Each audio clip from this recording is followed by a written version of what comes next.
feminina, uma mesa composta por mulheres que são personagens fundamentais para a história do direito, da sociedade, da luta pelos direitos femininos, das mulheres em geral no estado do Rio de Janeiro. Como diretora dessa casa, muito me honra presidir essa solenidade e queria pedir, como fiz pela manhã, desculpas aos presentes, aos nossos estudantes, às nossas palestrantes, pela falta do ar-condicionado. Mas realmente os nossos aparelhos foram condenados e foram retirados, como vocês podem perceber, e nós estamos num processo árduo de recuperação, de troca desses equipamentos. A todos que vêm a este salão histórico, que foi palco de tantas lutas, de tantas manifestações, de tantos pleitos pela democracia, pelo Estado Democrático de Direito, eu trago uma mensagem de quem tem um olhar administrativo sobre a universidade pública. Nós estamos há 4 anos com um orçamento de R$88 mil ano, para tomarmos conta e fazermos a manutenção de 4 prédios. Viemos de um projeto de extermínio da universidade pública, mas sobrevivemos, resistimos, e a qualidade e a seriedade do nosso trabalho nos trouxe até aqui. Sobrevivemos, os tempos não estão fáceis, ainda estamos sobrevivendo com o orçamento do ano passado, norma fundamental do direito tributário, como o professor Corval vai ensinar a vocês mais à frente, que é o princípio da anterioridade. O orçamento é sempre votado no ano anterior. E temos um ano muito difícil pela frente. Mas o que nos diferencia? Nos diferencia esse potencial transformador da universidade pública. Nos diferenciamos pela qualidade de cada um de vocês, que depois de um dia de estudos, trabalho, estão aqui para participarem desse evento. E, sobretudo, nos diferenciamos por acreditarmos nesse projeto de uma universidade pública, gratuita, acessível, democrática, que traga inclusão, sobretudo.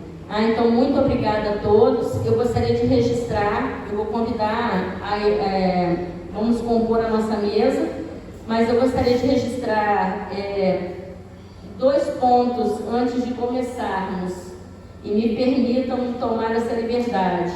Uma das nossas palestrantes hoje é a Júlia Goromar, que esteve há não muito tempo no lugar de vocês, nossa egressa, representante da CODIM.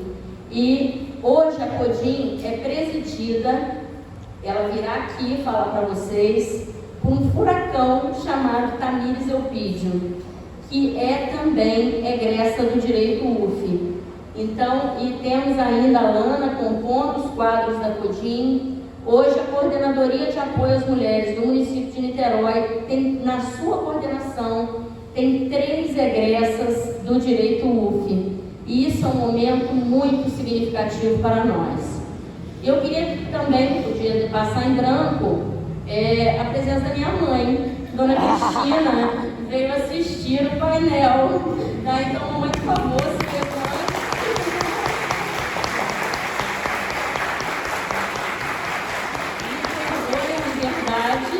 Mas não seria essa faculdade inclusiva, afetuosa que somos, se eu deixasse passar a presença da minha mãe nesse evento, Dito isto, vamos começar a composição da nossa mesa. Eu vou chamar a estudante Heloísa, presidente do Centro Acadêmico Evaristo da Veiga, que vai compor,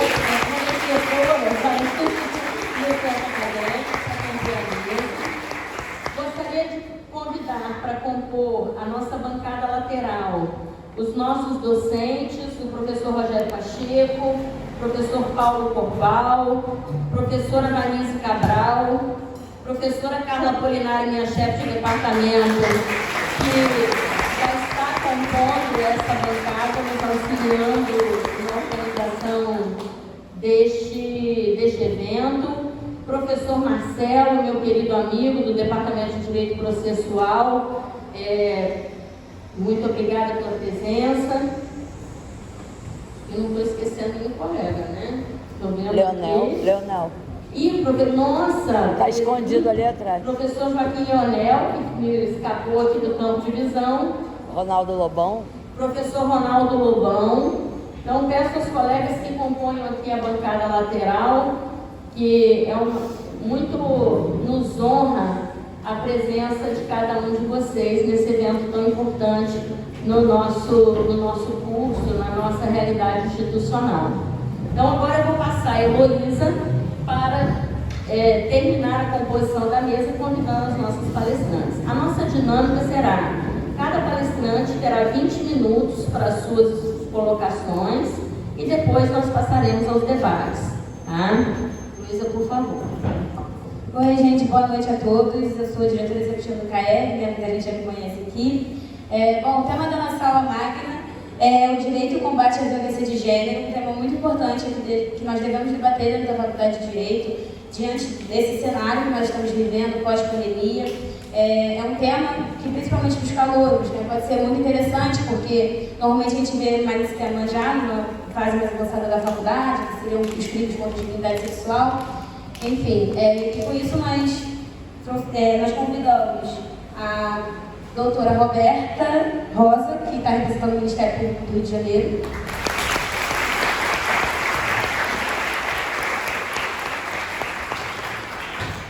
Também temos a doutora Elisa Borboni, que é delegada da DEAN, daqui de Niterói.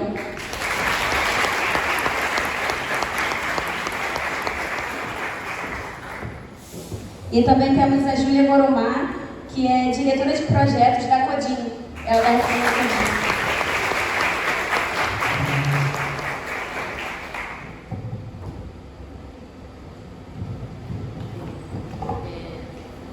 Sem mais delongas, né? Vamos passar a nossa primeira expositora, a doutora Roberta. Queria agradecer muito a todas pela participação nesse evento e já apresentando as escusas da doutora Roberta, porque ela surgiu um compromisso posterior, talvez ela tenha que se ausentar um pouquinho antes do final do nosso evento. Mas desde já agradecemos muito a sua participação. Obrigada. Doutora Fernanda, eu queria agradecer em nome da senhora, doutora, e também do meu colega, doutor Rogério Pacheco, a possibilidade de estar aqui hoje. E eu estava aqui pedindo desculpas também pelo meu atraso, né? Eu fui do Rio de Janeiro, fiz o cálculo errado, cheguei atrasada, aí ela me falou assim: não, doutor Zaffaroni também se atrasou. Aí eu falei assim: eu sou a Roberta Rosa.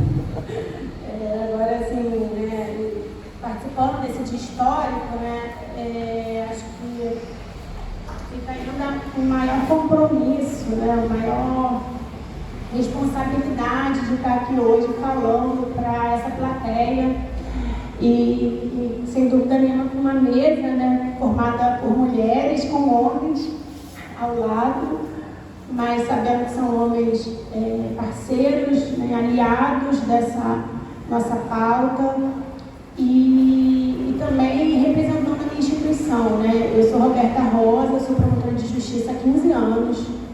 Atualmente participo de alguns lugares assim, que eu entendo hoje como estratégicos de pensar esse Ministério Público. O Ministério Público é uma instituição, né? Vocês que estão começando esse caminhar pelo direito, pelo mundo jurídico, é uma instituição que às vezes eu percebo de onde eu estou, uma instituição um pouco desconhecida. Tem ali uma identificação muito grande de uma atuação relacionada com a ação penal, com a propositura, né, das ações, acompanhando as investigações também, mas eu percebo o Ministério Público de um lugar muito mais amplo, assim, de um potencial muito maior de transformação. Desde a Constituição de 88, o Ministério Público tem ali definida a sua missão, e foi falado aqui, né, na abertura, a doutora Fernanda coloca esse lugar como um palco, né, de defesa, a academia um lugar de defesa da democracia, e o Ministério Público é essa instituição que está definida na Constituição como defensora, né, do Estado Democrático de Direito. Então, hoje eu ocupo, e por que eu falei, né, que eu ocupo alguns lugares estratégicos? Eu já tenho uns 6 anos na administração, e a administração é esse lugar que não atua diretamente nos casos, mas que pensa políticas institucionais, pensa estratégias, né, de atuação, de cumprimento dessa missão que eu falei do Ministério Público. E eu trabalhei na assessoria de direitos humanos e minorias com a doutora Eliane Pereira por um tempo, assessorando, e atualmente, desde há 2 anos, eu sou coordenadora da Coordenadoria de Mediação, Métodos Autocompositivos e Sistema Restaurativo do Ministério Público. Tem um nome grande que a gente chama carinhosamente de SEMEAR. E essa é uma estrutura, né, já com essa trajetória na atuação de promoção de direitos humanos, de pensar um Ministério Público, né, que pense, atue nessa perspectiva de direitos humanos. A SEMEAR é estratégica no sentido que ele é operacional. A gente pensa possibilidades de atuação em estruturas do socioeducativo, da educação. Então, a gente tem possibilidade de atuar na questão também de violência doméstica com os agressores, com as vítimas. Então, a gente tem uma possibilidade de atuar nessa perspectiva de direitos humanos. E também, né, no trabalho associativo, eu também estou aqui junto com o Dr. Rogério Pacheco, na Associação do Ministério Público. Eu atualmente coordeno o Fórum de Gênero e Raça da nossa associação do Ministério Público. Então, são pautas, né, que não são de primeira ordem do Ministério Público, vou colocar assim. Não é aquela pauta que as pessoas olham e assim, que a gente brinca, né? Cadê o MP? Né? Quando tem alguma questão de algum crime, de algo relacionado com corrupção. Então, tem uma perspectiva realmente de prevenção, tem uma perspectiva de buscar mudanças, de buscar o cumprimento daqueles princípios que estão esculpidos na Constituição, que falam que tem que se buscar justiça social, tem que se buscar combater desigualdades, e dentre elas, né, a desigualdade de gênero. E, né, como todos devem ter reparado, eu sou uma promotora de justiça negra. Né? Eu sou uma mulher negra que, numa instituição que teve agora recentemente um levantamento de perfil étnico-racial, em que somos cerca de 930 membros e temos apenas 17 membros negros.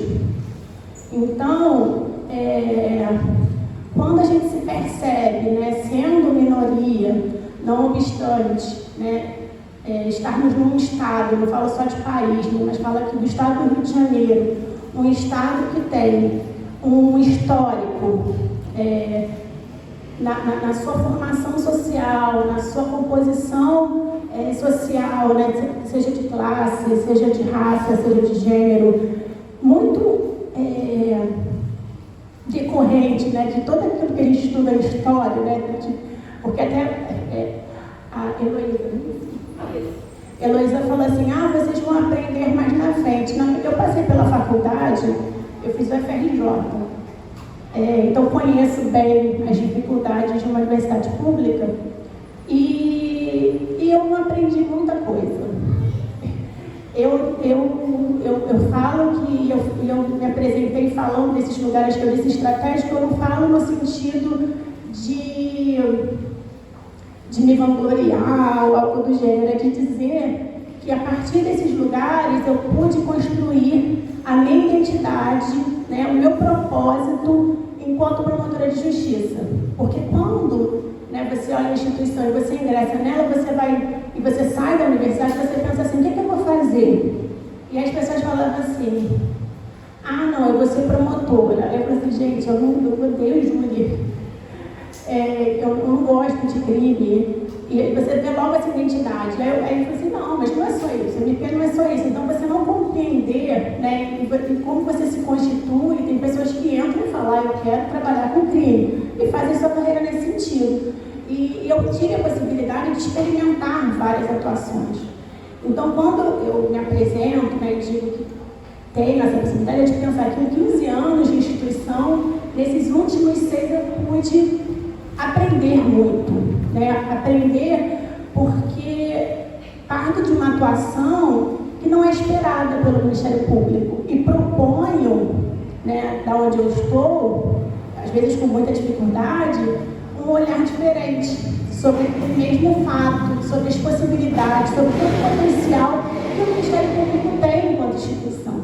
Então, quando a gente entra, né, e aí eu me apresento enquanto promotora negra, é de dizer que eu não posso, né, e que não faz sentido para mim falar sobre qualquer temática que não tenha essa perspectiva racial. E eu não falo isso apenas em razão da minha identidade, falo em razão dela, mas não falo apenas em razão disso. Falo porque hoje o Ministério Público ele traz uma perspectiva de uma necessidade de um Ministério Público que seja resolutivo. E o que é esse Ministério Público resolutivo? É um Ministério Público que trabalha a partir de evidências, que precisa compreender esse contexto social, esse contexto histórico, para uma atuação efetiva. E quando você pensa na violência de gênero, e você tem uma lei, né, que é a Lei Maria da Penha, que tem toda uma... Né, eu vou deixar para minhas colegas, porque eu só tenho 20 minutos, eu deve estar falando bastante, para elas falarem mais sobre a Lei Maria da Penha, mas eu posso depois, se eu retornar, a gente fala um pouquinho mais. De uma lei que é exemplo no mundo, mas por essas evidências, né, que a gente tem de estatísticas, a gente tem um número de diminuição dos casos de feminicídio de mulheres brancas e um panorama de aumento, de crescente de feminicídios de mulheres negras. Então, como é que eu vou falar e dizer de uma forma que eu falo que é insípida e incolor, né? Quando a gente não toca nesse assunto, a gente não dá nome, a gente não nomeia, não indica, não coloca luz sobre esse problema e diz, sim, todo o problema social do Brasil está calcado na questão racial.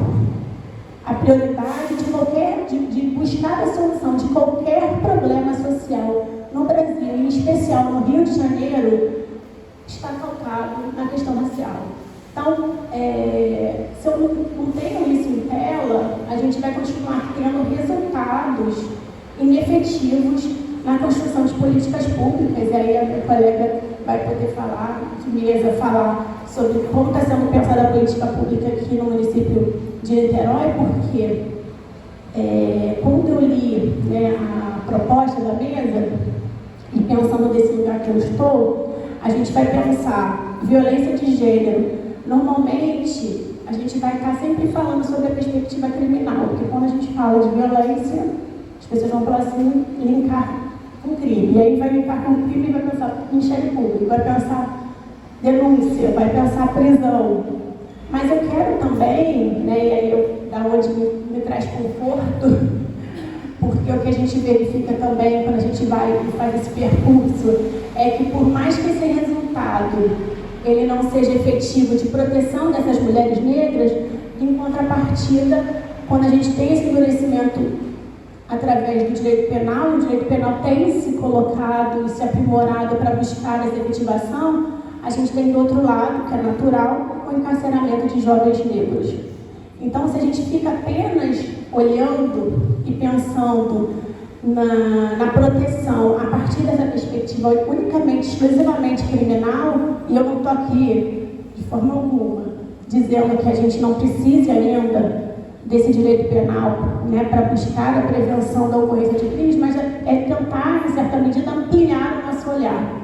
Tentar passar uma mensagem, uma sementinha aqui nesse primeiro dia, né, nesse primeiro semestre dos senhores e das senhoras, de que a gente precisa sempre, quando pensar numa questão de violação, de pensar de que o direito penal não é resposta para tudo, de que a gente precisa ter sempre uma perspectiva racial sobre os problemas sociais no Brasil, em especial no Rio de Janeiro, e que nós temos também uma responsabilidade, né, social sobre aquilo que vem se produzindo na sociedade.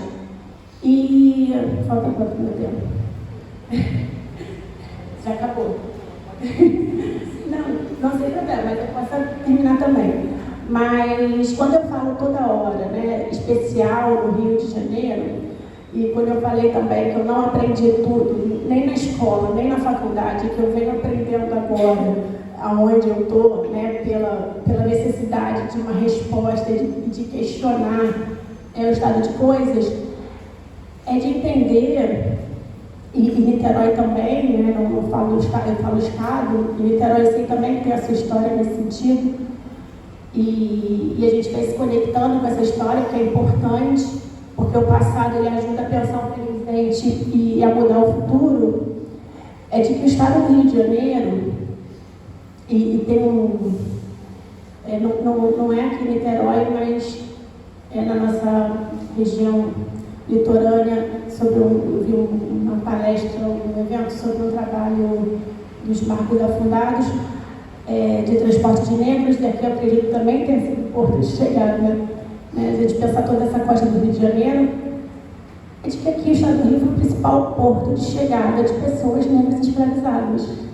E quando eu falo isso até de um jeito brincando, porque as pessoas de outros estados, que agora eu tenho tido muito contato com colegas de outros estados, sempre questionam: olha, vocês têm vários governadores presos, vocês têm vários...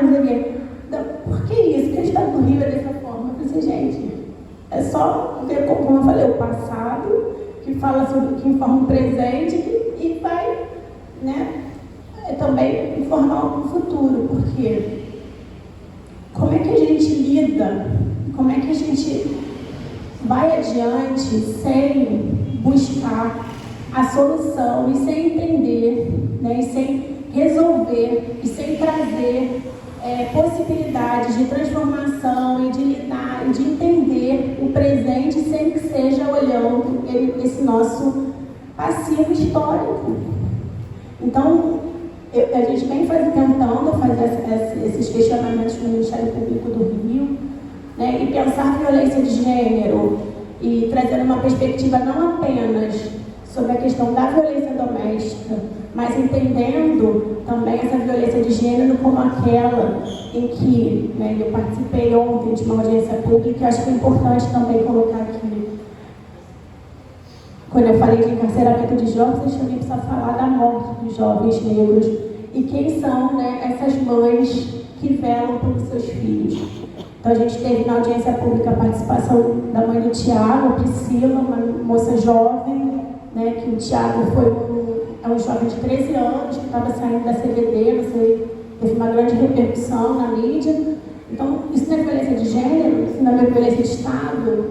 Então, essa violência de gênero, que a gente se coloca aqui no título, que eu estou querendo dialogar, é uma violência que pode ser de gênero também, mas é uma violência também, né, e quando eu falei que eu aprendi muito, é porque era isso. A gente vai fazendo a roda funcionar e a gente vai entrando por aquela porta, pessoas na delegacia deve ser a mesma coisa lá também, e você vai ver o perfil das pessoas que a gente atende e são iguais a mim. São iguais a mim. E a gente fala assim, é normal isso? Porque na minha instituição eu tenho 17 pessoas negras na minha instituição, mas quem eu estou atendendo que está sofrendo a violação é igual a mim. Então, como é que vai fazer sentido eu falar e pensar a minha instituição, o meu modo de atuar, que não seja de forma racializada, mas de forma nessa perspectiva, e de pensar a violência de uma forma ampla? Porque se a gente pensa nas institucionalidades e nas legislações que elas vêm se aprimorando, vêm, né, sendo trabalhadas, mas não conseguem dar uma resposta a tão tempo para essa parcela da população. E aí, só para fechar, né, eu acho que é importante também colocar a universidade. Teve uma publicação da professora historiadora Inaê, do Lopes Santos, e ela participou recentemente do evento lá na associação, e ela colocou uma publicação muito recente sobre a composição do recebimento das bolsas de especialização, de mestrado, doutorado, e naquela composição a maioria era 50 e poucos % de homens brancos, 30 e pouco de mulheres brancas, aí tinha ali 15% de homens negros e não tinha nenhuma mulher negra recebendo. Então, o quanto que é violento também essa falta de acesso, né, das mulheres negras, desse interdito, né, em que as mulheres negras não conseguem acessar determinados espaços. Então eu queria falar sobre essas violências de gênero, mas trazendo esse recorte, essa perspectiva racial, sabendo que, sem dúvida nenhuma, vivemos num mundo e num país que é marcado pelo machismo, pelo patriarcado, por tudo isso, mas que a gente precisa informar também com esse indicador de raça, porque senão não faz sentido e a gente não consegue avançar no combate dessas violências e dessas violações. E aí eu peço desculpas por ter me emocionado, mas faz parte, eu sou assim. Obrigada, gente.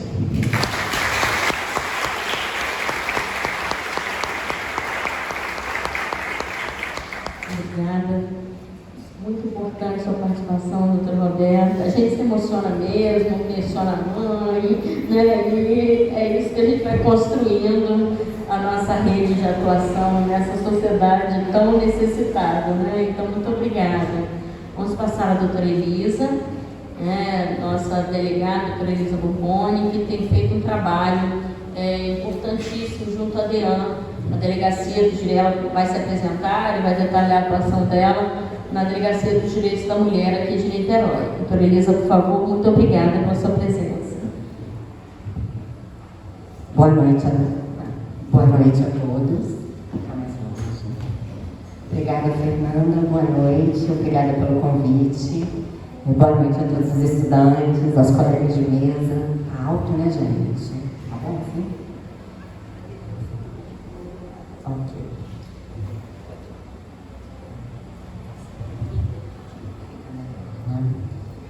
Primeiro, eu quero dizer que é um prazer estar aqui. Vou falar um pouquinho mais baixo, às vezes eu me empolgo. Quero dizer que é um prazer estar aqui. É a primeira vez que eu venho, Fernanda, na UF. Não conhecia, mas é com muita alegria. Assim, eu não sou ex-aluna da UF, mas também fui estudante de universidade pública. Então, conheço bem essa questão do ar-condicionado, essas coisas todas. Já trabalhei na parte no administrativo da Polícia Civil, na parte de contratos e licitação, então também sei como é complicadíssimo arrumar um ar-condicionado, é inacreditável quanto é difícil, né? Inacreditável. A gente só acredita quando a gente está do outro lado do serviço público, que a gente acredita que quanto é difícil, né? E é mesmo. E quero dizer que é uma alegria estar na UF, nessa universidade tão conceituada, uma universidade famosa. Eu tenho amigos da minha universidade, eu me formei na UFJF, uma universidade mineira, Juiz de Fora, e eu tenho amigos que hoje são professores da UF. Eu tenho uma grande amiga que dá aula aqui, então essa é uma universidade que sempre despertou a nossa admiração enquanto estudantes, e ainda desperta, né? Desperta a nossa admiração, é uma alegria, um prazer estar aqui. A Fernanda me convidou, o tema da nossa palestra hoje é o direito no combate à violência de gênero. E aí eu vim dirigindo e pensando, né, recapitulando e lembrando dos nossos marcos legais e que foram importantes, que trouxeram direitos às mulheres. E aí não tem como a gente falar em direito, em lei, e no combate à violência de gênero, sem falar da Lei 11.340, de 2006, que é a Lei Maria da Penha. E aí eu vim pensando, assim, me lembrando de quando essa lei foi promulgada. Em 2006, eu ainda estava na universidade. E aí me lembrei disso, me lembrei daquele momento, né, do entusiasmo que a gente recebeu a lei nova na época e da expectativa que a gente tinha. Porque até aquele momento, qualquer crime que fosse praticado em razão de gênero contra a mulher, por exemplo, uma lesão corporal, era um crime que era tratado como de menor potencial ofensivo. Então, as mulheres elas eram desencorajadas a denunciar. A gente não tinha os processos judiciais e os procedimentos policiais não traziam para a vítima a sensação de justiça, as pessoas, portanto, eram desencorajadas e a gente, até esse momento, a gente sequer tinha dados públicos para poder pensar nas políticas, porque para a gente pensar e elaborar políticas públicas, a gente precisa de informação e de dados, né? A gente não inventa política pública, né? A gente, a partir dos dados que a gente tem, que a gente vai pensar quais são as melhores políticas para atender as necessidades. Então, até 2006, a gente sequer tinha esses dados estruturados para que a gente pudesse pensar no que fazer. E eu me lembro quando a lei chegou, eu estava na universidade, a gente festejou muito aquela inovação e aquilo que trazia direito para as mulheres. E eu me lembro de ter, na época, a ilusão, que hoje eu olho para trás, né, e com esse olhar, e de ter, na época, a ilusão de que aquela lei era ou seria a solução dos nossos problemas. E não foi, né? Apesar de representar um enorme avanço. Fernanda me disse aqui que tem muitos alunos de primeiro período que talvez não conheçam a lei em si. A Lei 11.340 é uma das leis mais modernas no combate à violência de gênero e na busca por igualdade de gênero. Então a lei ela é maravilhosa, mas ela é um começo. E de lá para cá a gente já evoluiu muito. Esse ano a lei completou, agora em agosto, 17 anos. A gente tem muito que comemorar e muito o que fazer ainda, né? E aí eu vim ainda dirigindo e pensando nisso tudo, e aí resolvi pesquisar no Google, né? Vindo para a faculdade, para a universidade, aí me perguntei, a partir de que ano que as mulheres puderam frequentar a universidade? Eu não tinha essa informação, não sei se é do domínio de vocês, do conhecimento de vocês. E aí eu fiquei muito surpresa, e até para não errar, até 1879, as mulheres não podiam fazer faculdade, não podiam estudar. Então, é um marco legal, né? A partir de 1879 foi permitido à mulher que ela se formasse no curso superior. E aí a gente tem outros marcos temporais e legais, outros momentos da história que as mulheres foram adquirindo direitos. Década de 30 foi quando as mulheres começaram a votar. Então, assim, vocês são muito jovens, talvez 1934 pareça muito distante, mas para um direito tão basilar como esse, ter sido adquirido em 1934, é realmente algo impressionante, né? E aí eu fui pesquisando uma série de marcos e de legislações que foram garantindo direitos às mulheres. Aí eu descobri que só em 1980, foi o ano que eu nasci, as mulheres puderam ingressar nas Forças Armadas, por exemplo. Então, assim, é tudo muito recente. E o que eu acho que é mais importante que a gente diga aqui é isso, é que é tudo muito recente. São só 17 anos de uma lei, que é uma lei muito bacana, que é uma lei muito moderna, e acho que eu ouso dizer que é a lei mais conhecida no Brasil. Eu acho que no Brasil não existe legislação mais conhecida, né? Todo mundo conhece a Lei Maria da Penha. Em que pese ser uma lei muito boa, só ela não é suficiente para garantir que a gente continue evoluindo. E aí eu vim me perguntando e pensando, e por quê, né? Porque, afinal de contas, a gente vive num país e vive numa realidade em que as relações elas são estruturadas de uma forma em que a desigualdade na perspectiva de gênero ela é muito real. A desigualdade na perspectiva de gênero, ela acontece no mercado de trabalho, ela acontece em todos os lugares, e não é possível a gente desconstruir isso a partir apenas de mudanças legais, né? É uma mudança de cultura e que acho que impõe o acionamento de diversos setores da sociedade, inclusive de mudanças legais. Então, hoje a gente tem uma legislação que é muito boa, uma legislação que trouxe, eu acredito que sendo uma das maiores conquistas da Lei Maria da Penha, a questão da medida protetiva, que trouxe medidas que têm o cunho de proteger as mulheres e que salvam vidas. A lei, ela é eficiente, ela, de fato, mudou a realidade das mulheres que são vítimas de violência, mas a gente ainda tem muito que caminhar. E aí, a gente tem muito que caminhar e pensar como é que isso acontece na vida da gente, né? Eu não conheço nenhuma mulher que não tenha sido vítima de violência de gênero em algum momento da vida. Eu já fui, eu tenho certeza que todas aqui já foram, ainda que a gente não saiba. Porque quando a gente fala de violência de gênero, a gente tende a pensar na violência física, na lesão corporal. E aí, de fato, há muitas mulheres que nunca foram agredidas. Só que a violência ela é sorrateira e raramente a gente tem uma primeira violência no feminicídio, por exemplo, né?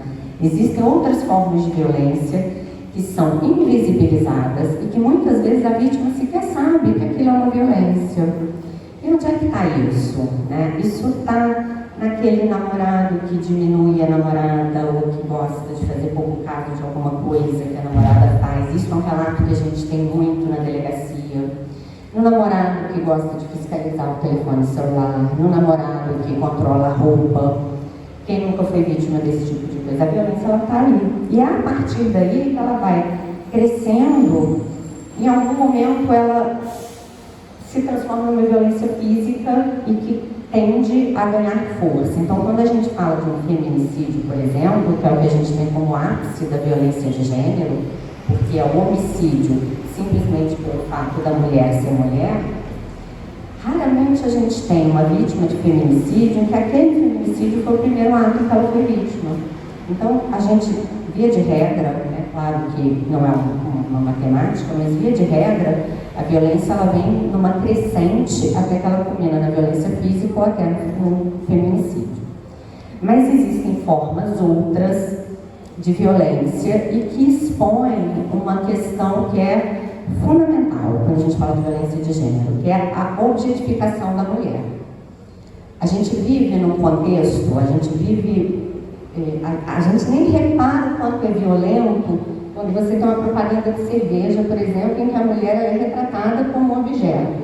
Mas a gente repara o quanto é violento quando essa mulher objeto decide ir embora e o marido vai atrás e mata. Então, assim, a violência e a mulher na condição de objeto, ela está em todos os lugares, o tempo todo. E a gente precisa ser muito diligente, precisa estar muito atento a isso e muito combativo, porque senão a gente também cai nessas armadilhas e reproduz essa violência. E aí a Fernanda me pediu para abordar um crime específico que ela me narrou, que é um crime que tem acontecido com mais frequência no campus.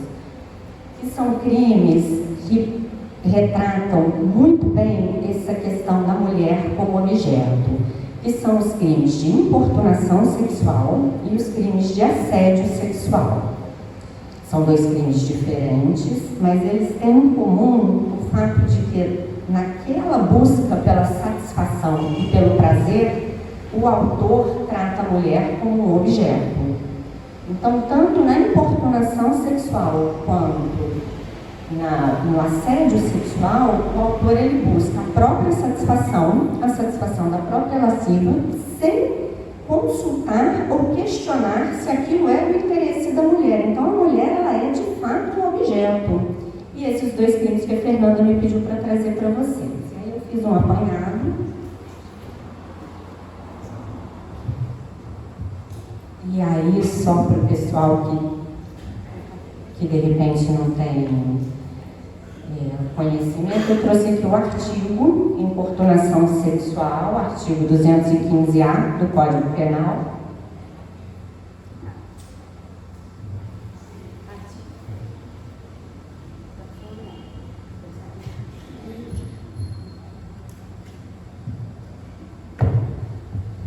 Artigo 515-A.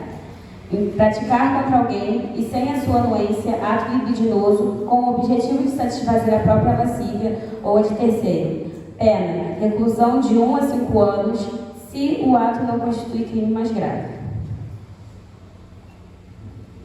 Então, esse é um crime tipicamente subsidiário, né? Ele é aplicado no caso de não constituir um crime mais grave, como o próprio artigo já diz. Só foi incluído em 2018. Até 2018, a gente não tinha uma tipificação clara para esse tipo de conduta. É mais uma legislação que veio equilibrar essa questão, essa desigualdade de gênero. Trouxe aqui o tipo penal do assédio sexual, artigo 216-A.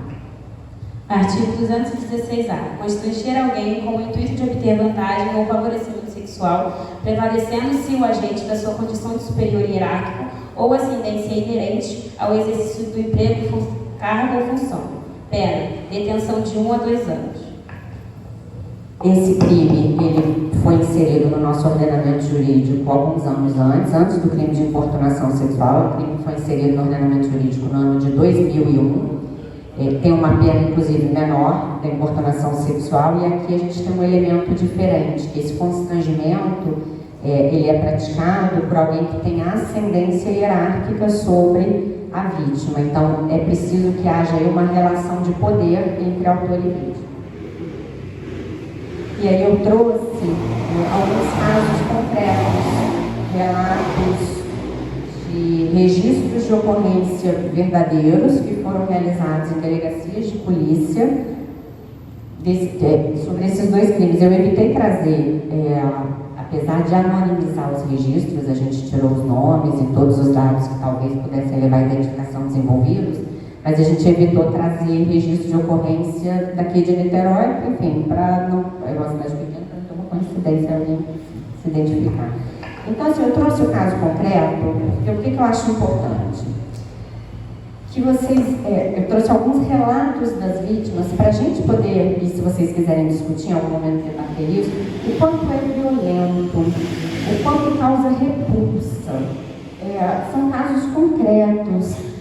A colega vai ler, e não são exemplos de livros, são mulheres que entraram na delegacia para relatar o fato de terem sido submetidas a situações que são habitantes, assim, que a gente, no dia a dia, a gente vai se deparando com essas situações e a gente fica incrédula, como é que essas coisas acontecem, e não está no campo do individual, está no campo do público, né? Não é uma questão assim, é uma pessoa, a gente escuta muito, é maluco. Não é maluco. Porque quando a gente trata o agressor de mulher como um maluco, a gente está pegando um problema que é público e está tratando como um problema individual. É aquele homem que não tem alguma coisa ali, que não tem um discernimento, e não é disso que a gente está falando. A gente está falando de uma desigualdade que é estruturada, que é pública e que alcança todos nós. Então não é um maluco. Esses casos, eu fui pesquisar e fiquei, assim, a quantidade de relatos, eu trouxe, porque eu acho assim, que quando a gente tem contato com o que as pessoas passam de fato, verdadeiramente, a gente consegue alcançar o quanto repugnante pode ser, se colocar no lugar da vítima, inclusive. Importunação sexual, caso concreto. Relata a senhora que hoje, por volta de 1 hora, estava prestando serviço de implementação de sistemas no hospital, que fica no centro do Rio de Janeiro, que a comunicante estava auxiliando o médico em suas prescrições e boletins cirúrgicos, que a comunicante solicitou que fornecesse sua biometria para validar os processos diversas vezes, que aproveitou um momento em que o ambiente ficou vazio, momento em que disse, posso pôr o dedo aí também? Que ele disse isso apontando para a sua região pélvica, que a comunicante negou imediatamente, e depois disso ficou muito nervosa e com medo, que só conseguiu pedir ajuda depois de algum tempo, tendo feito contato com sua coordenadora, Juliana Rodrigues, que esta, por sua vez, fez contato com os diretores do citado hospital, que a comunicante não retornou ao centro cirúrgico depois disso, que diante desse ocorrido vem até esta delegacia para registrar o fato, desejando representar criminalmente contra o autor. E aí uma observação, esse é um caso concreto de uma vítima que foi até a delegacia fazer esse registro de ocorrência. Então a gente tem uma mulher que saiu da casa dela naquele dia para trabalhar. Ela estava trabalhando, cadastrando a digital dos médicos de um determinado hospital. E em que momento esse homem se sentiu autorizado a apontar para a região genital dessa mulher e perguntar, eu posso colocar o dedo ali também?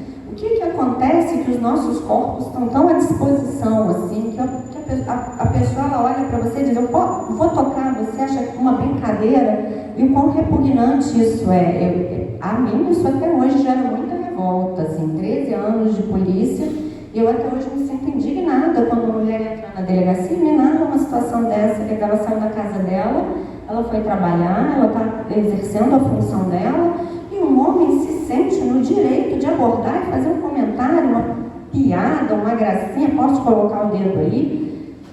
É um absurdo que a gente tem que dizer o óbvio, né? Mas, e ainda bem que hoje a gente tem esse tipo penal, porque há uns anos atrás, isso poderia ser o quê? Era difícil tipificar, e aí talvez isso fosse alguma coisa de menor potencial ofensivo, e a pessoa vai lá no GCRIM, conversa, faz uma transação, enfim, assunto encerrado, e algo que é tão violento, porque isso fere a dignidade sexual daquela mulher. Você está ali, tem que se sujeitar a ouvir um comentário desse, é o que mostra que os nossos corpos realmente são públicos, ou são tratados como se público fosse.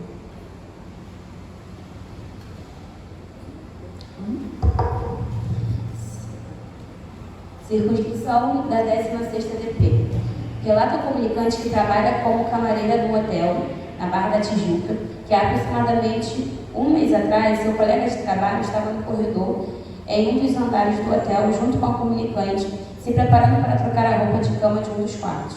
Quando ele segurou e apertou a cintura da comunicante, pegou a mão dela e disse que ela era muito bonita e que não acreditava que ela não tinha namorado. Que dias depois voltou a pegar na mão da comunicante num dos corredores. Que desde então a comunicante está muito abalada psicologicamente, com crise de ansiedade, tomando remédios calmantes e antidepressivos. É a mesma situação, né? A mulher saiu de casa para trabalhar e um colega de trabalho se achou no direito de fazer comentário: bonita, não acredito que você não tem namorado. Ninguém fala isso com o homem, né? Você é tão bonito, não acredito que você não tem namorado.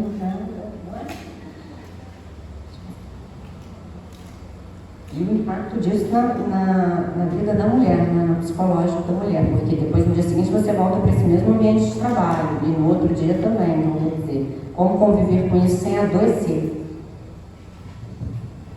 Trata-se de registro cuja vítima é a menor, de 16 anos de idade, que sofreu importunação sexual neste dia, 9 de maio de 2023, dentro do ônibus da linha 363, que faz o trajeto Vila Valqueira e Candelária. A sua filha pegou o ônibus na rua Dias da Cruz, próximo ao número 676, perto das 4 horas, e no ponto do supermercado Guanabara, no Engenho de Dentro. Subiu um homem que segurou a sua filha e em seguida passou a mão nas suas partes íntimas. A sua filha não aguentou e desceu no posto do supermercado Açaí, localizado na rua Domingos Lopes, 195, Campinho. Não foi apresentado testemunhas do fato. Esse é o clássico da importunação sexual. É a vítima no ônibus, é a vítima no metrô, é aquela mulher que é um objeto e o homem que, para satisfazer o próprio desejo, olha para aquela mulher como que olha para um objeto e se sente à vontade para importuná-la e como se o objeto fosse. Esse é o clássico, né? A gente faz um dia sim e outro também, registro de mulher que teve que descer do ônibus antes do ponto final, enfim. Esse é todos os dias, importunação sexual no interior de veículo coletivo. Que de serviço no dia de hoje, 23 de 2023, por volta das 2 horas e 20 minutos, juntamente com seu colega, na rua Campos 19, bairro Eldorado, Volta Redonda, quando ouviu um tumulto. Que, ao se aproximar a vítima, relatou que estava dentro do ônibus quando o autor passou a mão nela. Que a testemunha disse que presenciou o fato. E outra testemunha disse que não viu o fato presente. Mas que outro dia o mesmo elemento havia molestado ela dentro do ônibus. Que, questionado, o autor negou o fato. Esse o campo da dinâmica do registro de ocorrência, então está literal, é difícil entender porque como a pessoa escreve, mas é isso, a gente só anonimizou, tirou os nomes, mas foi exatamente assim que a pessoa escreveu. Então, novamente, né, mas... Que narra a comunicante vítima que na data do dia 15 de 3 de 2023, por volta de 1 hora e 8 minutos, a mesma teria pego um Uber de placa X. Ocorre que o tal motorista da Uber começou a elogiar sexualmente, falando que a comunicante possui boca carnuda, seios bonitos, dizendo que a comunicante era muito bonita. Que o acusado teria perguntado se a comunicante possui namorados. Que o acusado teria dito que pegava sexualmente na Zona Sul muitas mulheres no seu carro e a todo tempo se autoelogiava como se fosse um gostosão. Que ante a negativa de sedução junto à comunicante, o acusado teria dito para intimidar a comunicante que morava no Morro da Pedreira. Que que a comunicante não foi na conversa do acusado, mas ficou com muito medo que o mesmo fizesse algo com ela, que o acusado deixou o comunicante no seu destino sem antes tentar um caminho erro, que a comunicante deseja representar criminalmente em desfavor do acusado. Esse é outro clássico, né? Quem é a mulher que nunca pegou um Uber de madrugada, apavorada, mandou mensagem para a amiga, avisa quando chegar. Quer dizer, esse é um outro clássico, porque o bonitão do Uber, ele se sente à vontade, você só quer voltar para casa, mas aquele homem, ele se sente à vontade para te interpelar, para falar da vida, e você não quer, em momento algum, ter liberdade para que aquilo acontecesse, mas também não precisa, porque afinal de contas, os nossos corpos são públicos, né? Então, não precisa do consentimento. Esse é um clássico. Quem nunca pegou um Uber de madrugada e ficou com medo de não chegar em casa, levanta a mão, né? Trata-se de assédio sexual. Narra a comunicante que conheceu o fulano através de terceiros e ele lhe ofereceu um emprego em troca de uma vaga na empresa. A comunicante conseguiu a vaga e, quando ela estava na empresa, ele disse: eu já fiz a minha parte, faz que você faça a sua, vai você fazer a sua parte agora. A comunicante se sentiu chantageada e saiu com ele. Ela passou a trabalhar como recepcionista na empresa no dia 16 de janeiro de 2023, por volta das 2 horas. O seu superior hierárquico, chamado fulano, passou a chamar a declarante para sair com ele e levá-la ao estacionamento. Mas a comunicante recusava e ele se sentia mal. A comunicante passou a recusar as investidas dele e ele disse: eu vou mandar você embora se você não aceitar sair comigo. Não fala para ninguém, pois sou policial e vou atrás de você. Eu tenho um nome a selar. Que a declarante pedia para ele não mandar ela embora, pois ela tinha conta para pagar. Em maio de 2023, ele passou a mão na bunda da comunicante e ela já viu ele comentando sobre o tamanho da bunda dela. De janeiro a julho de 2023, ele ligava sempre para ela, chamando-a para ir ao estacionamento. Quando a comunicante recusava as investidas dele, ele ficava ameaçando-a. A comunicante narrou ainda que, após as ameaças de perder o emprego, a comunicante passou a ter crises de ansiedade, pressão alta, tontura. O fato ocorria no local de trabalho. E aí a gente tem esse elemento do assédio sexual, que é a questão da relação de poder do homem com relação à mulher. Então, assim, eu já fiz a minha parte, eu já te dei o emprego, agora faça você a sua parte, que é sair comigo. Onde é que está nesse contrato de trabalho que a prestação de serviço dela é sair com ele, né? Mas não é uma coisa rara. Que a declarante comparece nesta UPA para relatar que foi vítima dos crimes de assédio sexual e importunação sexual ocorrido no dia 11 de maio de 2023. Fatos estes praticados por seu gerente. Que a declarante informa que trabalha como operadora de caixa no supermercado, localizado no centro do Rio, e que a declarante cita que o Nacional trabalha como gerente do local. Que a declarante informa que no dia 11 de maio de 2023, por volta das 8h30, o Nacional esbarrou o cotovelo em seus seios e disse: durinho. Que em seguida o Nacional Marcos suspendeu a declarante e disse para ficar 5 dias em casa. Então é parecido com o anterior, né? E no final, quando existe alguma resistência por parte da vítima, vem uma punição dentro do ambiente de trabalho, uma suspensão.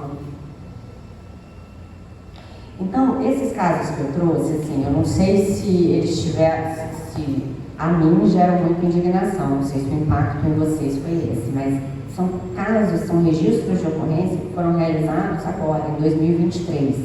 Agora, em 2023, a gente vê mulheres que vão até o seu ambiente de trabalho e são assediadas, seja pelo seu superior, seja pelo seu colega de trabalho. As mulheres que têm que se submeter a receber elogios que não foram pedidos, não foram consentidos. Ninguém quer ouvir um comentário sobre a sua aparência física. Ninguém faz comentário sobre a aparência física dos homens. Não, você está bonito, foi à academia. Mas a mulher, ela chega no ambiente de uma reunião e diz que está perfumada, está cheirosa, e é tipo como um elogio, né? Deixou tudo muito bonito, enfim. E aí, eu acho que a mensagem que eu queria passar é a seguinte: a gente precisa de leis para mudar esse caminho que a gente, essa história que a gente vem vivendo até aqui. A gente tem uma lei muito boa, que é a Lei 11.340, mas a gente precisa, acima de tudo e antes de mais nada, de uma percepção de que essa questão ela vai além do direito. O direito, ele é uma das ferramentas, mas essa questão ela atravessa tudo no nosso dia a dia. A questão de gênero, ela atravessa o nosso dia a dia em todos os sentidos. E a única forma da gente mudar, e eu acredito que a gente vai mudar, é através das gerações futuras, dos senhores que hoje estão no banco da universidade, do meu filho, que hoje é uma criança que está na creche, mas que a gente se coloque vigilante no sentido de entender que violência de gênero não é uma questão individual, não é um problema particular, é um problema público.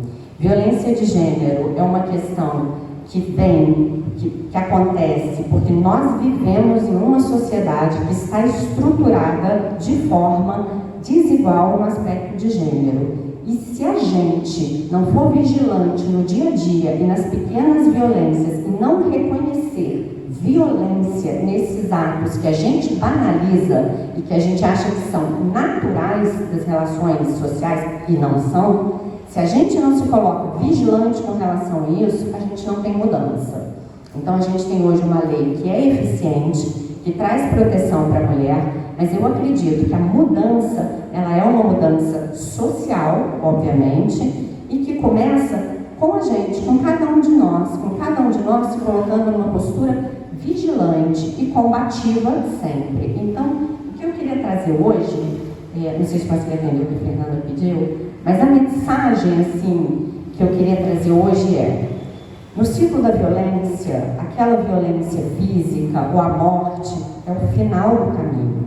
Antes da gente chegar nesse ponto, muitos atos de violência já aconteceram. A gente precisa, no primeiro sinal, no primeiro momento em que a gente identifique que aquilo é uma violência de gênero, com a gente ou com o outro, a gente precisa vestir essa camisa, abraçar essa causa e se colocar combativo. Só assim a gente vai conseguir que num futuro, que não será um futuro próximo, coisas como essas não aconteçam corriqueiramente como acontecem hoje. Então, é parte de mim, no meu dia a dia, de cada um de nós, no nosso dia a dia, de estar nessa luta e entender que essa é uma luta que nós não vamos ver acabar, mas que é importante que a gente esteja comprometido com isso. Trouxe aqui os telefones de contato. É importante mencionar que esses crimes são crimes de ação penal pública, incondicionada, assim como a lesão corporal contra a mulher. Então, qualquer um que tenha conhecimento de um crime, da prática de um desses crimes, não só pode, como deve denunciar para que a gente consiga dar visibilidade e combater isso cada vez com mais eficiência. Então, eu trouxe aqui os telefones de contato e é isso. Eu agradeço, Fernanda, obrigada.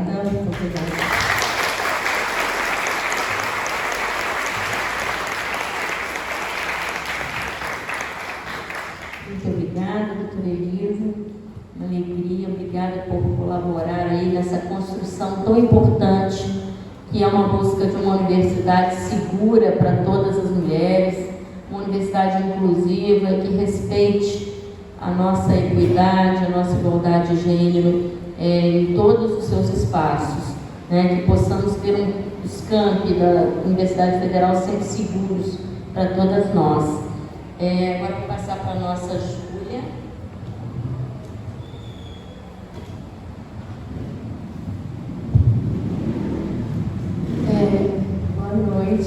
Boa noite a todas e todos. Eu gostaria de cumprimentar a doutora Roberta, a doutora Elisa, também a Fernanda, né? É um prazer estar aqui, é muito emocionante também para mim estar aqui hoje, porque, como a Fernanda falou, me formei nessa casa e é até um pouco estranho estar aqui, né? Sentada aqui em cima, porque antes eu estava sentada aí embaixo. Então, enfim, estou um pouco emocionada mesmo. E, em primeiro lugar, assim, eu não posso deixar de agradecer, né, o convite feito à COGIM, a Coordenadoria de Políticas e Direitos das Mulheres, em nome da Fernanda Sixel, que foi nossa coordenadora até o ano de 2023, e agora também a atual coordenadora, que é a Tamires Elpidio, que está assumindo esse desafio. Agradecer ao CAEV, à direção do Direito UF, pela recepção, né, e também por essa parceria que se inicia hoje, que a gente vai, já está deixando aqui registrado que a gente vai continuar e vai estar aqui quantas vezes vocês me chamarem. Né, falando assim um pouco da CODIN, né, a CODIN é um órgão municipal aqui do município de Niterói, o órgão responsável pelas políticas públicas para as mulheres, né? E nesse sentido, a gente vem desde 2021 fazendo um trabalho que a gente reestrutura um trabalho que já vinha sendo feito há 20 anos nessa cidade. Que antes, né, desse ano, ele estava voltado somente para o atendimento das mulheres em situação de violência, pelo Centro Especializado de Atendimento à Mulher, né, que é o CEAM Neuza Santos. E a partir desse ano, de 2021, a gente reestrutura a CODIN em 5 eixos. Né? A gente pensa as políticas públicas em 5 eixos. Quais são eles? Né? O eixo de dados e comunicação, o eixo de enfrentamento à violência, o eixo de saúde, bem-estar e maternar, o eixo de diversidade e também o eixo de empreendedorismo, né? E cada eixo, né, ele está pensado para ter suas ações próprias, seus projetos, como é o exemplo do eixo de empreendedorismo, né, que ele está à frente desses projetos, e um deles é a criação de um espaço chamado Espaço Empreender Mulher, onde a gente tem um primeiro coworking público feminino, onde mulheres, né, todas as mulheres, podem frequentar, estudar, usar a sala de reunião para quaisquer motivos, né? E aí pode parecer que eu estou desviando um pouco do tema, mas na verdade essa política pública ela também está relacionada com as nossas políticas públicas de enfrentamento à violência. E por que eu estou falando e por que eu afirmo isso? Bom, porque a CODIN, ela pensa e atua no seguinte tripé, que é a prevenção, e aí uma pergunta, né, que pode facilitar a nossa conversa com quem precisamos falar sobre violência de gênero? O segundo tripé, ele seria o acolhimento, né, o que fazer diante da violência? E o terceiro são as portas de saída. O que eu preciso garantir para além desse atendimento especializado em violência. E aí, nesse sentido, eu começo a responder a primeira pergunta, né? Com quem precisamos falar sobre o tema da violência contra as mulheres? E a resposta mais imediata seria assim, né? Precisamos falar com as mulheres. Já pela minha trajetória em pesquisa, também fui monitora do professor Eduardo Val, em Direitos Humanos, e gosto de lembrar disso com muito carinho. Eu pergunto, será mesmo que as mulheres não conhecem a Lei Maria da Penha? Isso muitas vezes está no cotidiano, é uma pergunta que a gente se depara do público, né? Será que é o desconhecimento que está fazendo as mulheres não denunciarem ou não procurarem algum serviço de proteção às mulheres? E aí eu preciso olhar para os dados.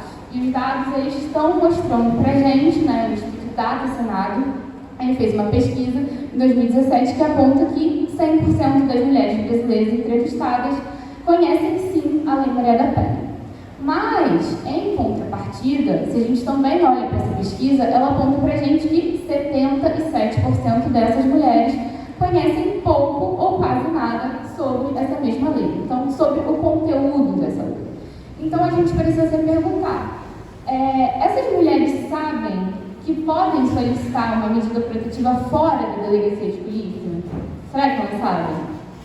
Elas sabem que é um direito delas ser orientada e encaminhada para a rede de enfrentamento, para a rede de proteção? Será que elas sabem também que com a nova alteração da Lei Maria da Penha, as medidas protetivas deixaram de ter um prazo? Ou até mesmo, né, uma pergunta ainda mais factível, que é mais prática, que é a seguinte, será que ela sabe aonde fica a Delegacia Especializada de Atendimento à Mulher, em Niterói? E é nesse sentido, né, que eu pergunto, ou seja, qual é a qualidade das informações que essas mulheres têm sobre a Lei Maria da Penha? E eu faço essa pergunta porque no nosso dia a dia a gente a gente percebe a importância de falar com essas mulheres de forma incansável, né? E é por meio das nossas palestras, das nossas sensibilizações, de nossas ações sociais, como é o caso do Ação Mulher, que a gente faz em comunidades, em outros territórios que são mais distantes do centro da cidade, onde muitas vezes estão localizados os serviços de atendimento às mulheres, né? E além disso, levando a CODIN e os serviços de forma itinerante, levando para associações de moradores, para hospitais, para serviços da assistência social. É preciso que a gente leve essas informações, né? E aí, a gente não pode, né, dizer que a violência ela é um problema das mulheres, né? A gente não pode nunca falar isso. Porque quando a gente pensa nesse desconhecimento com relação às leis, pode parecer que a gente está querendo chegar nesse lugar, né? De mais culpabilização e de mais responsabilização para as mulheres novamente, né? E afinal, como a própria doutora Elisa falou, né, esse não é um problema individual, é um problema social, mas eu também gostaria de destacar que é um problema complexo e interdisciplinar, né? Eu acho que ela também falou um pouco sobre isso. E por que eu trago esse ponto? Porque a Lei Maria da Penha, né, no seu artigo 8º e nos seus incisos 7º, 8º e 9º, ela fala da importância dessas capacitações dos programas educacionais nos currículos escolares também. E é nesse sentido que a gente, enquanto poder público, enquanto município, precisa pensar nessas políticas públicas que vão se voltar para levar esses temas para a maior quantidade de públicos que a gente possa imaginar. E aí, a gente estrutura uma política pública chamada Treinamento Lilás, né? O Treinamento Lilás, ela é uma importante política pública de prevenção. Por quê? Porque ela vai capacitar, né, servidores públicos, agentes da segurança pública, como os guardas e as guardas civis municipais. Mas, para além disso, a gente também expande para o setor privado. A gente vai falar com seguranças que trabalham em shoppings da nossa cidade, a gente vai falar com motoristas de ônibus, a gente vai falar incansavelmente com pessoas que estão em contato diário com as pessoas que estão circulando pela cidade, que podem ser vítimas de uma importunação sexual. Então, a gente precisa que as pessoas que estão também nos estabelecimentos comerciais tenham informações, conheçam a CODIN, conheçam os serviços que a gente tem especializados.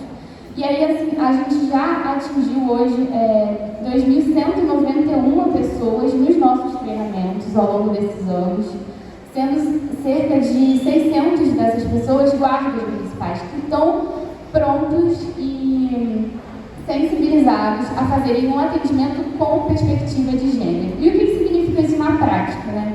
Trazendo um exemplo da nossa atuação, e a Alana está aqui também, ela é assessora jurídica no CEAM, a gente constantemente escuta relatos e acompanha relatos das conduções feitas pelos guardas municipais.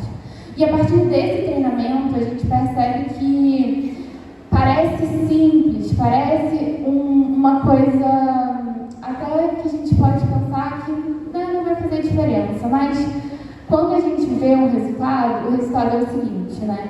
De um guarda que está diante de uma situação de violência, ele recebe, né, essa ocorrência, ele chega no local, né, para verificar ali essa ocorrência, ele percebe que é um caso de violência doméstica contra aquela mulher, doméstica familiar, mas essa mulher fala para ele, eu não quero ir para a delegacia. Mas ele percebe rapidamente que o agressor está do lado dela. O agressor está com ela, ali na frente dela. Então, a sensibilidade e o treinamento especializado faz com que ele tenha ali a inteligência de ouvir as pessoas em separado, escutar essa mulher separada, para que, nesse momento, quando ele faz isso, essa mulher fala para ele, não, eu estava com medo, eu não podia falar isso na frente dele, eu quero sim ir para a delegacia. E é a partir desse movimento que essa mulher pode chegar numa delegacia de polícia, como a DEAN, que ela pode depois ser encaminhada para o nosso CEAM e ser acompanhada por uma equipe técnica multidisciplinar composta por assistentes sociais, por orientação jurídica, né, feita pela Lana, também de psicólogas que estão acompanhando todo esse trajeto que não vai ser fácil, né? O trajeto dessa denúncia, o trajeto de solicitar uma medida protetiva de urgência. E aí, voltando para a nossa pergunta inicial, né? Com quem precisamos falar sobre o tema da violência contra as mulheres? E aí, retornando para os dados, eu vejo que no ano passado o número de mulheres que sofreram algum tipo de violência é o equivalente a um Maracanã lotado por dia. Pensa, gente, um Maracanã lotado por dia no Brasil no ano passado, todos os dias. Esse é o dado que a gente tem de violência contra as mulheres. E quando a gente olha para essa faixa etária, a gente percebe algo muito importante também, que é a violência começa cedo, nos primeiros anos de vida. E ela está atingindo, né, 30% dessas mulheres, elas são mulheres que têm entre 16 e 24 anos. E é por isso que a gente começou também a ir às escolas, né, Fernanda? A gente percebeu que não bastava falar e treinar os agentes de segurança pública, não bastava falar com mulheres adultas, a gente também precisava estar nas escolas. A gente precisava, se a gente quer trabalhar com prevenção, a gente precisa falar com jovens, a gente precisa falar com adolescentes. E quando a gente começa esse trabalho, é muito emocionante, é muito desafiador também, porque a gente precisa sensibilizar pessoas que estão em contato diário com esses temas. A gente precisa falar com adolescentes que entendem também muito de violência e aí a gente acha que eles não vão saber identificar e muitas vezes eles mesmos já nos adiantam, falando, isso é uma violência psicológica, isso é uma violência moral, né? E isso é muito positivo pra gente, mas ao mesmo tempo é um sinal de alerta, né? Porque se esses jovens estão recebendo essas informações, o que está acontecendo que a gente não está conseguindo reduzir a violência, né? O que está acontecendo que a gente vê a violência crescer ano a ano? E voltando para o tema da importunação sexual, a gente vê, né, que um aumento desde 2021, segundo também dados do Fórum Brasileiro de Segurança Pública. E somente no ano passado, 26 milhões de mulheres brasileiras receberam cantadas e comentários respeitosos na rua. Bom, e o que elas fizeram? O que elas fizeram diante da violência? Essa é outra importante pergunta que a gente se faz enquanto poder público. E os dados mostram pra gente, de novo, que há um cenário de forte, que a gente precisa atuar, né, em um cenário que a gente precisa trabalhar muito. E eu falo isso porque, depois do episódio mais grave de violência, 45% das mulheres não fez nada, absolutamente nada. Né? Isso significa que ela não denunciou, nem sequer procurou ajuda da família ou dos amigos. Mas, por outro lado, um outro dado que indica para nós uma possibilidade da nossa atuação é o de que 38% das mulheres que não procuraram a polícia, elas não fizeram isso por desacreditar que a polícia pudesse dar uma solução, mas sim porque elas resolveram sozinhas. De novo, a questão de gênero, né? A todo momento, é disso que a gente está falando. E aí eu vou repetir porque é um gancho importante para a gente, né? 38% das mulheres que não procuraram a polícia, elas resolveram sozinhas.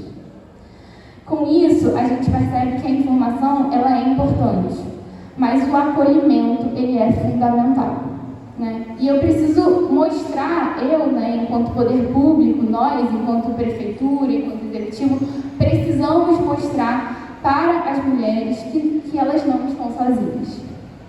Eu preciso, então, oferecer um atendimento especializado, que não dependa, inclusive, de um registro de ocorrência, porque eu sei que isso pode dificultar, sim, né, a procura dela por algum serviço. E eu preciso também que ela seja fortalecida, né? Talvez ela esteja numa situação em que ela precisa ser abrigada, então eu preciso garantir a política pública de modo integral. Eu não posso olhar somente para a questão punitiva, né, criminal, como vocês bem mencionaram. E aí, com isso, por isso, né, nós viemos ampliando o nosso atendimento no Centro Especializado de Atendimento à Mulher, o CEAM, né? E o nosso atendimento ele teve um aumento de 65% de 2021 para 2022. Lá, essa mulher ela vai ser recebida num espaço acolhedor, onde só mulheres podem frequentar, uma assistente social que faz a triagem, depois ela é atendida pela psicóloga e pode ser encaminhada para o atendimento de orientação jurídica. E sabendo dessa importância, a gente também amplia nossos equipamentos, né? A gente cria um NUAN que fica no Plaza Shopping, a gente vai criar outro NUAN que vai ser no Hospital Mário Monteiro, e também nós fazemos a coordenação da Sala Lilás, que é um equipamento, né, criado pelo TJ para acompanhar mulheres e crianças no exame pericial. Mas, né, como a gente já falou, não basta a lei, é preciso que a lei seja implementada e executada por seus agentes. E nesse sentido, nós, junto da Defensoria Pública, provocamos para que fosse criado também um núcleo específico de atendimento às mulheres nos juizados de violência doméstica e familiar. Isso porque, antes disso, havendo somente um núcleo de atendimento da Defensoria, muitas vezes era o acusado quem era atendido, né, assistido pela Defensoria Pública. E essa mulher ela precisava recorrer à Defensoria Pública tabelar, que hoje, né, é a da vara de família, e ela não tinha um atendimento especializado em gênero. Então, nós, enquanto poder público, fazemos essa articulação também para que isso mudasse para a realidade dessas mulheres, de nós mulheres, né? Porque poderia ser eu também, né? E, nesse sentido, só foi possível por uma forte compreensão da importância de atuação de rede. E essa é uma importante diretriz da Lei Maria da Penha. A Lei Maria da Penha, eu sei que vocês estão num período muito inicial, né? Não sei se tem gente de outros períodos, né?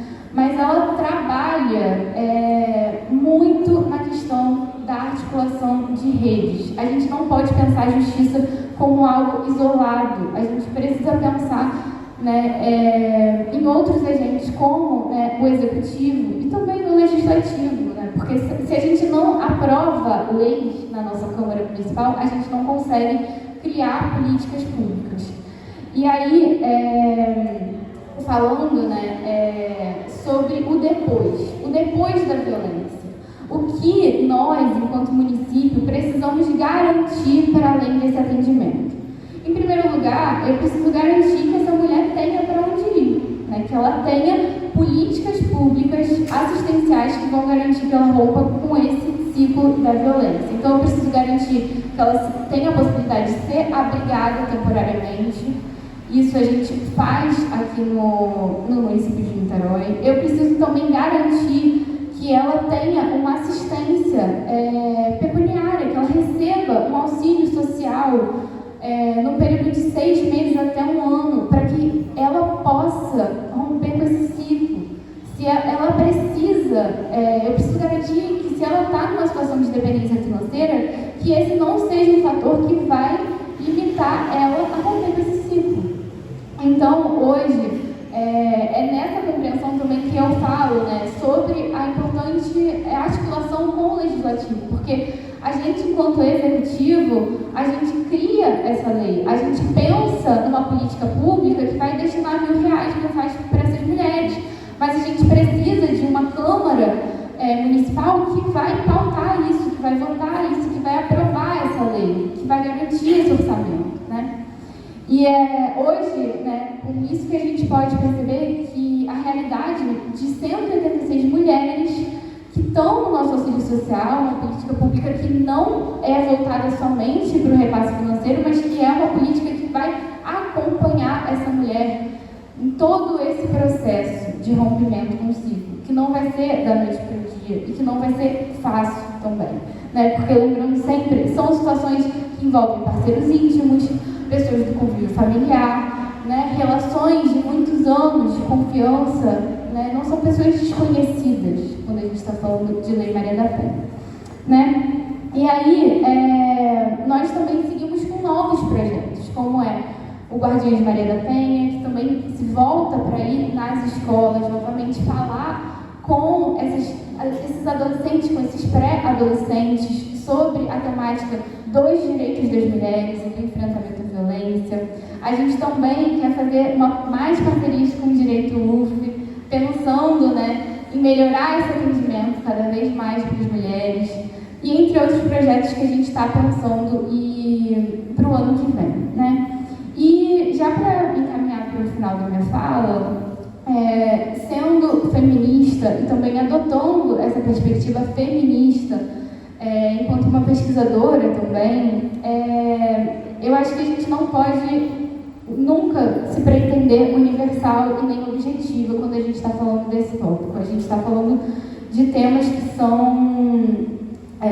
a gente tem sim que olhar para a proteção das mulheres. A gente precisa olhar nessa perspectiva, que não é uma perspectiva neutra.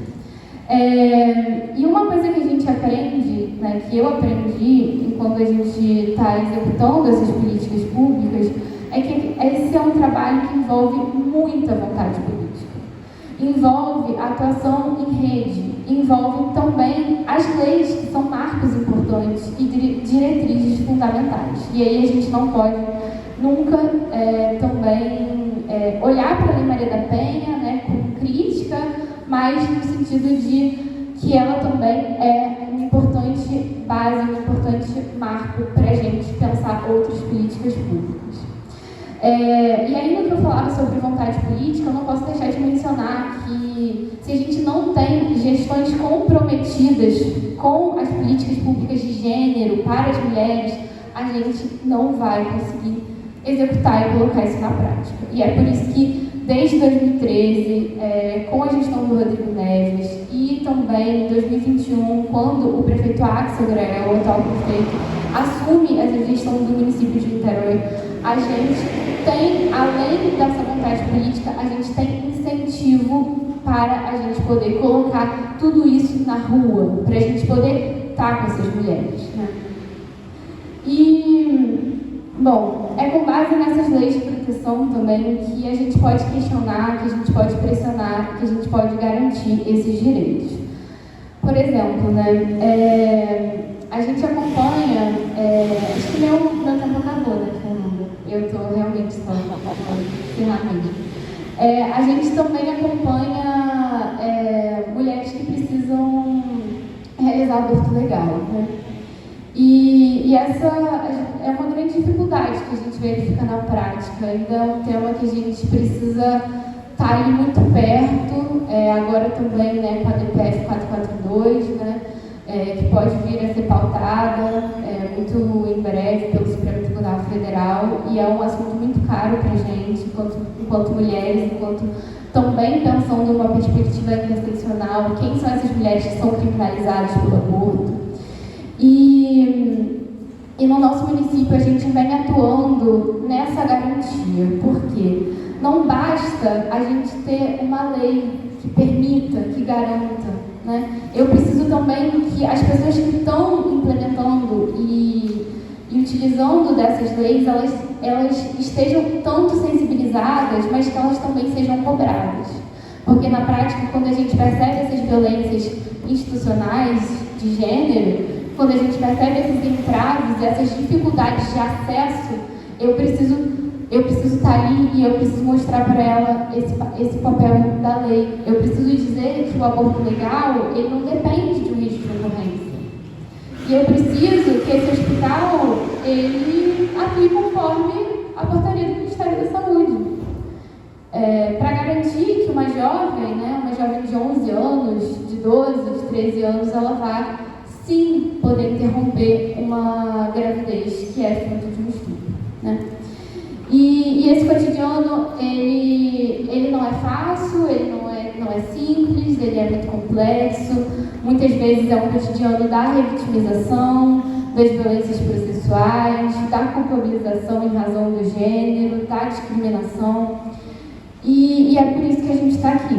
né? É por isso que a gente está aqui, para garantir que nenhuma de nós esteja sozinha, sabendo que o nosso município está atuando e vai continuar incansavelmente atuando e lutando juntas pelos nossos direitos, né? Que nós estamos aqui para isso.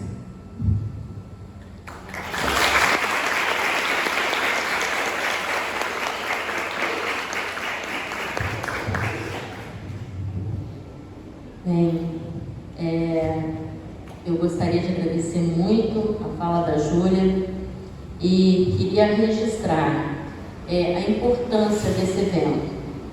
Fui aluna da graduação, acho que a maioria de vocês sabe disso, e voltei para a UF como docente, mas também como aluna do PPGSD para cursar meu doutorado, fazer Sociologia e Direito. E aprendi com o professor Ronaldo Lobão, que está aqui, o quanto a cultura, o quanto a formação de uma sociedade e quanto isso impacta nas nossas relações sociais e jurídicas. A gente parte do direito a partir de uma construção de que nós vivemos numa bolha de normatividade. O professor Zaffaroni, hoje comentando a importação de conceitos do direito penal alemão, ele tratou de uma maneira muito clara, assim, a gente importa uma teoria alemã feita para aquelas relações consolidadas há séculos a partir de um ideal de sociedade, de um ideal de renda, de um padrão de segurança, de escolaridade, de acesso aos bens da vida, que são completamente incompatíveis com as nossas desigualdades, com as nossas peculiaridades. E estarmos num evento como esse, essa mesa é uma mesa histórica, que eu espero que se repita. Já deixo o convite, para nós repetirmos em outros formatos, pois eu estou há 27 anos no ensino superior, como professora, e professora Carla Polinário, que compõe esse evento, também é testemunha, quão raras as vezes que nós temos oportunidade de debater os temas que tocam o direito e a sociedade a partir de falas somente femininas. Isso são ganhos para a nossa instituição. Vocês, como estudantes, devem ser replicadores dessa mentalidade.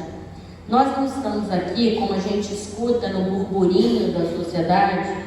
Eu vou usar a expressão burburinho, que é onde temos que colocar esses comentários.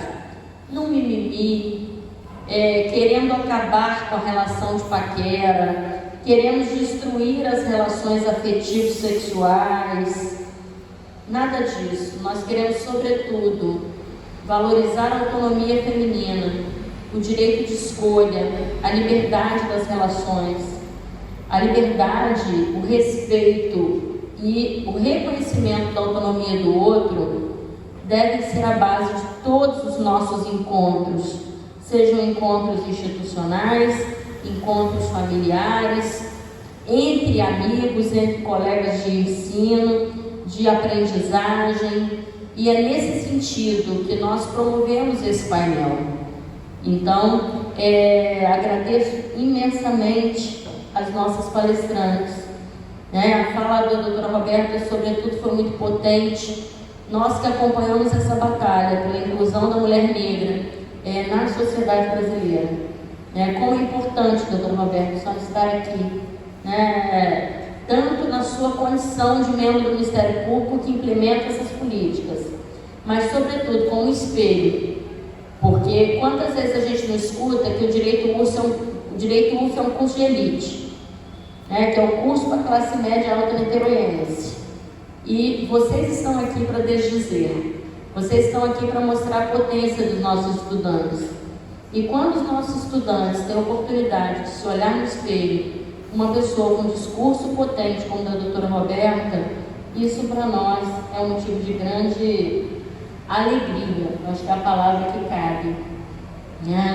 Doutora Elisa, agradeço imensamente. Ela me cochichou aqui que ela não é professora, e eu creio que o ensino está perdendo um talento, né? Então, uma fala didática poderosa nos seus exemplos, na sua empatia, né? E nos mostrar esses caminhos. Então, a UFJF já nos legou grandes colegas, profissionais e talentos.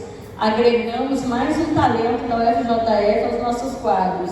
Sinta-se Ufiana, né? E a Heloísa representando o CAEF, vou passar ela para fazer a fala em nome do Centro Acadêmico, né? Para se despedir de nós. Eu agradeço a parceria do Centro Acadêmico.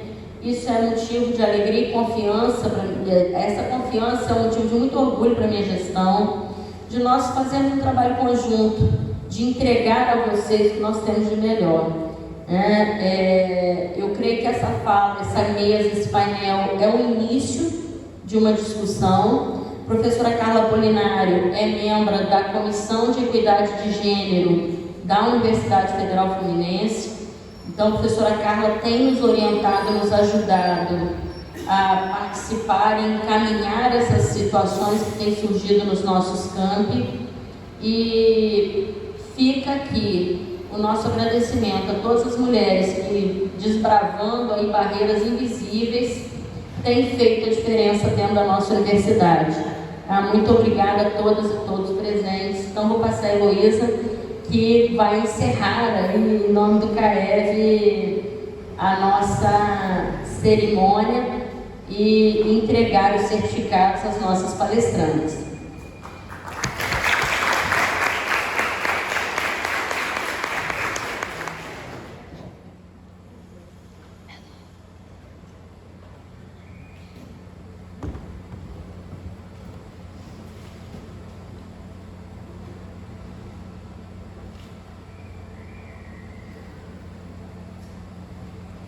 Oi, gente, boa noite de novo, né?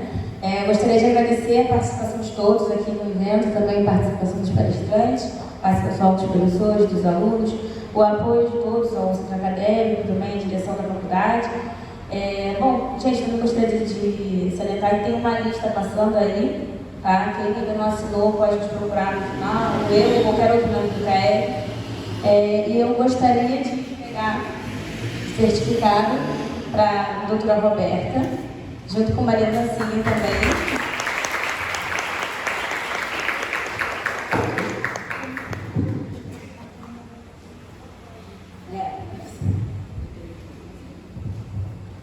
Também gostaria de pegar o certificado e a lembrancinha também para a doutora Elisa.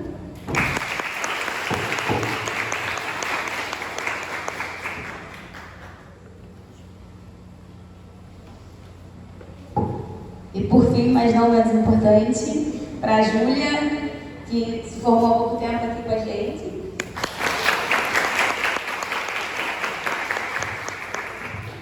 E com isso agradeço a presença de todos, gente. Boa noite.